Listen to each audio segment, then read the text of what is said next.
안녕하세요, 메리앙입니다.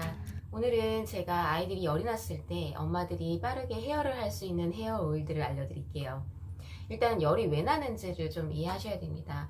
아이들은 매일매일 크고 작은 바이러스와 싸우죠. 어떨 때는 한 번도 겪어보지 못했던 바이러스 때문에 더 큰 면역 반응이 일어나기도 합니다. 이 과정에 열이 나요. 그래서 열 반응은 사실은 굉장히 좋은 반응이에요.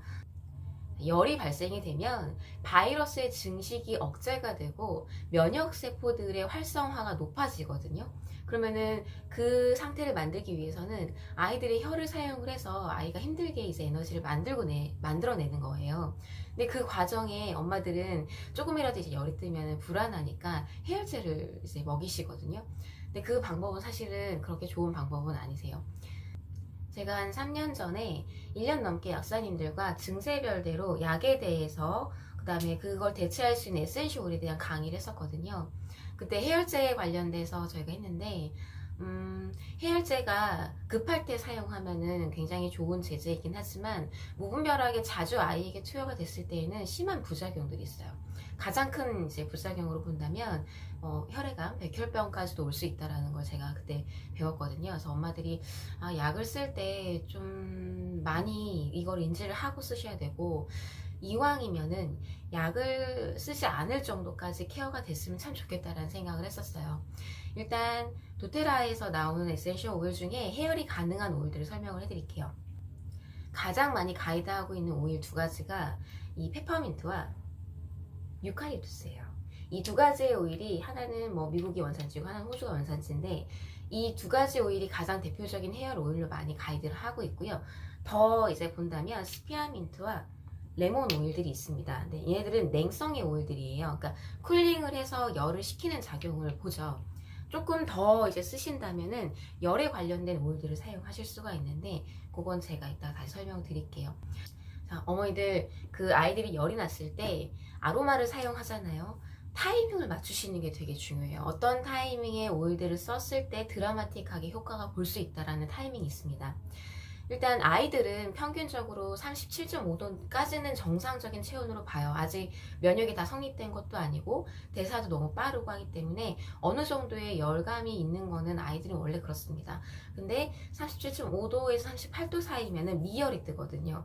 그때 오일을 활용하셔야지 빠르게 고열로 뜨는 거를 이렇게 막을 수가 있어요. 37.5도, 38도 그 사이에 어떻게 사용하셔야 되냐면 페퍼민트나 유칼립투스 둘 중에 하나만 선택하시는 거예요. 이 오일들 중에 하나를 선택해서 한 방울만 코코넛 오일과 블렌딩을 해서 아이의 하체, 발바닥부터 나이가 어릴수록 발부터 사용하시는 게 더 안전합니다. 발, 하체, 목에서부터 등 이렇게 발라주시면 그 당시 그 열 떴을 때의 미열일 때 그때 사용하시면 한 1시간 내지 2시간 안에 열이 잡히는 거를 보실 수가 있어요. 근데 이런 속도는 미열일 때 사용하셔야지 훨씬 더 빠릅니다. 예방 케어이기 때문에 조금 더 온도가 올라가서 38도에서 39도 사이에 아이가 열이 진행이 되고 있어요. 그럼 타이밍을 조금 놓친 거예요. 그때는 어떻게 사용하셔야 되냐면 물론 마찬가지로 똑같은 방법이지만 좀 자주 사용하셔야 돼요. 한 3시간 간격으로 한 방울씩을 희석해서 계속적으로 이제 발라주시면 열이 떨어지는 거를 좀 계속 체크해 보시면은 거의 하루 이틀 안에 그 안에 그러니까 뭐 빠르면 아이가 어느 정도 면역이 잡혀져 있는 상태면 하루 안에 열이 떨어지는 걸 보실 수가 있어요. 그러면은 굳이 39도 이상 40도 고열까지 가지 않고 헤어제를 쓰지 않으셔도 오일로 충분히 효과를 보실 수가 있습니다. 이건 또 다른 팁인데요. 요즘 아이들이 몸이 되게 많이 차요. 차고 혈이 부족한 아이들이 좀 많아요. 그래서 좀 이렇게 창백하거나 입술이 이제 붉은기가 잘 안 도는 아이들이 있습니다. 그런 아이들에게 열이 났을 때 해열의 오일이라고 해서 페퍼민트나 유칼립투스를 한 방울만 사용하시더라도요. 굉장히 힘든 반응이 뜰 수가 있어요. 오한이 온다거나 뭐 이렇게 몸을 이렇게 떤다거나 입술이 파랗게 질린다거나 뭐 말이 안 되는 아이들, 언어가 안 되는 아이들은 찡찡거리고 잠을 잘 못 자고 굉장히 힘들어하는 경우가 있습니다. 그때는 아이들이 이 안에 오한이 있기 때문에 아무리 이렇게 이불을 뒤집어 쓰고 뜨거운 데 넣어놓으셔도 그때 아이들은 그 오한을 이길 수가 없어요. 오히려 열 반응보다 그 반응을 이겨내는 게 더 힘들 겁니다. 그럴 때는 빠르게 어머니들 저희 열을 관장하는 오일이 있죠. 진저 오일을 가지고 한 방울을 똑같이 희석을 해서 전신에 발라주세요. 그러면은 5분 안에 그 오한 반응이 잡히는 걸 보실 수가 있어요. 진저나 블랙페퍼 없으시면 시나몬, 뭐 그것도 없으시다 그러면 온가드 괜찮습니다. 열을 동반해 줄 수 있는 그런 오일들을 사용을 하시는데, 워낙에 이런 아이들이 많아서 저는 그냥 애초에 가이드 할 때 페퍼민트나 유칼립투스를 선택해서 한 방울, 거기에 뭐 진저나 블랙페퍼나 시나몬 같은 열을 동반해 줄 수 있는 오일 한 방울을 같이 블렌딩을 해서 하체, 등 이렇게 발라주라고 제가 가이드를 합니다. 문의들이 많이 와요. 깐난쟁이들부터 해서 이제 헤어 오일로 썼는데 이 아이들이 이제 오일을 바르기 전보다 더 힘들어하는 거죠. 식은땀이 난다던가 벌벌벌 떤다던가, 엄마가 이렇게 안고 있어도 그 아이 떨림이 멈추지 않거나 이런 경우가 있습니다. 아이가 지금 면역이 너무나 많이 약해져 있는 거예요. 그래서 페퍼민트나 유칼립투스의 그런 냉성을 아이가 감당을 못하는 거죠. 그럴 때는 열에 관련된 오일들을 같이 사용하셔서 그 균형을 잡아주시는 게 좋습니다. 자, 우리 엄마들 헤어젤을 사용을 안 하시는 거는 아니에요. 제가 헤어젤, 그러니까 약과는 좀 비교를 하지만 약을 비하지 않습니다. 약은 적정할 때 사용하시면 좋아요. 근데 이제 이왕이면은 좀 천연으로 활용을 하셔서 아이가 자체 면역을 일으킬 수 있게끔 도와주시라는 용도로 제가 이 영상을 찍고 있는 거거든요. 해열제를 언제 쓰셔야 되냐면, 아이가 39도 이상 40도가 떴으면 엄마들이 이제 고열이 와서 뇌에 손상이 올까봐 되게 두려워하세요. 근데 그거 알고 계셔야 돼요. 해열제를 쓴다고 해서 뇌 손상에 관련돼서 어떠한 그런 베네핏, 그러니까 이익을 주지는 않습니다.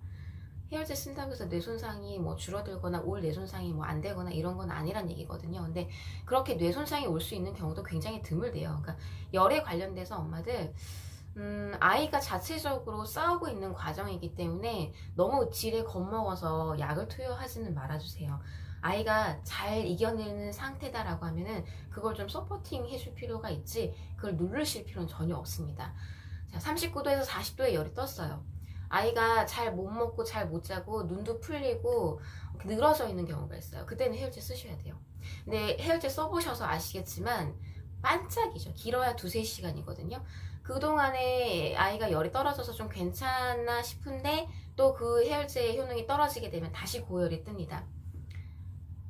왜 쓰냐면요, 아이가 반짝 괜찮을 때 먹이셔야 돼요. 못 먹잖아요. 아이들이 못 먹고 못 자고 하는 아이들을 못 먹으면 안 돼요. 잘 먹이시고 그때 재우셔야 돼요. 그러면 아이가 자면서 이제 회복이 되는 속도가 훨씬 더 빠르거든요. 근데 그 과정에 헤어제를 쓰더라도 오일을 쓰셔야 돼요. 어떤 오일을 쓰시냐면, 아까 헤어에 관련된 오일뿐만 아니라 온가드, 멜라루카, 제가 이 타임에는 오레가노를 씁니다. 이 오레가노는 굉장히 좋은 항생 오일이에요. 항생제와 같은 역할을 하는데 빠르게 바이러스를 사멸시킬 수 있어요. 그래서 이 오일들을 블렌딩을 해서 아이의 등, 가슴, 더 거의 대부분 이제 편도 쪽 목이 부어있기 때문에 목이랑 이쪽으로 발라주시면은 아이가 스스로 싸우는데 훨씬 더 좋습니다. 쉽게 표현하자면 아이의 면역이 증식하는 바이러스를 다 케어를 못하기 때문에 아군을 넣어줘서 그 바이러스를 오일들이 케어할 수 있게 해주는 거예요. 그래서 물을 자주 먹이시면서 배출을 해내시면은 아이의 회복 속도가 굉장히 빠릅니다. 그리고 이런 과정으로 아이가 이겨냈잖아요. 항체를 형성하게 되면 다음번에 이제 또 같은 원인 때문에 아팠을 때 이겨낸 속도가 훨씬 빨라요.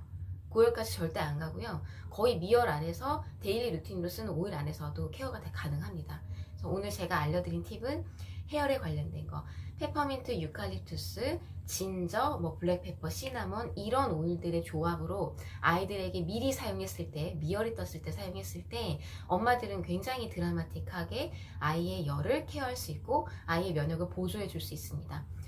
저희 아이들은 첫째, 둘째 둘 다 생에 고열 떴을 때가 딱 각각 한 번씩 있었어요.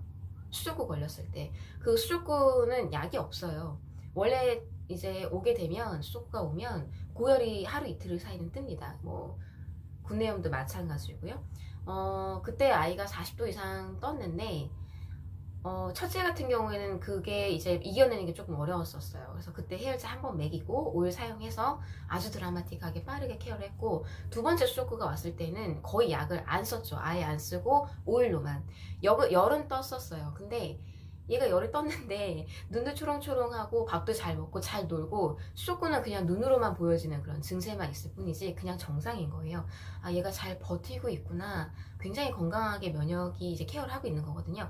그때는 어머니들 뭐 39도, 40도 약 투여하지 않으셔도 됩니다. 아이가 잘 버티고 있는 거예요. 아이들의 면역은요, 우리가 생각하는 것보다 훨씬 더 강력합니다. 그래서 그렇게 오일 사용해 주셔서 아이들 건강하게 케어해 주세요.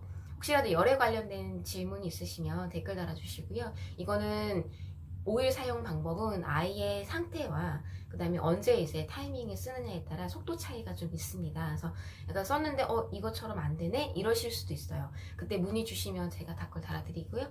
혹시라도 저를 알고 계신 분들이면 연락 오시면 빠르게 제가 답변을 해드릴게요.